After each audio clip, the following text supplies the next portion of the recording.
Ұлы бабамыз Абай Құнанбаевтың 175 жылдығына арналған Ақмола облыстық сотының төрағасы Досжан Шарманқұлұлы Әміровтің бастауымен жүргізген эстафетаны Ақкөл аудандық сотының төрағасы Жандос Көпжасарұлы Жетібаев қабыл алып, Абай атамыздың 16-шы қара сөзін қазақ және ағылшын тілдерінде ұсынады.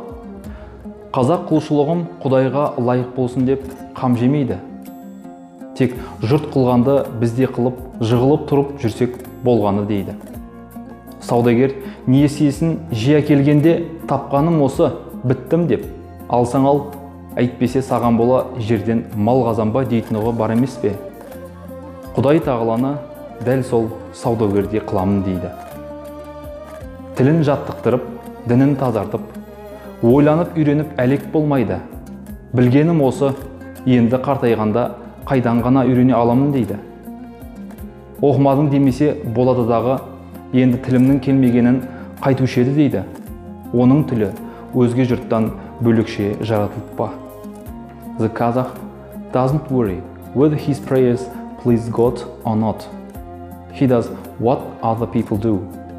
He gets up and falls face to the ground in supplication. He treats God as though he were a merchant who has come to collect a debt.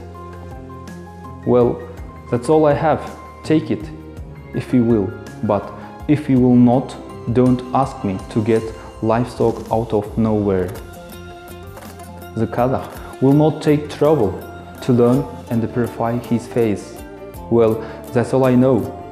I can't get any wiser at my age. It's enough that people cannot reproach me for not praying. And if my speech is uncouth, that doesn't matter in the least. But is his tongue made differently from other people's? I wonder.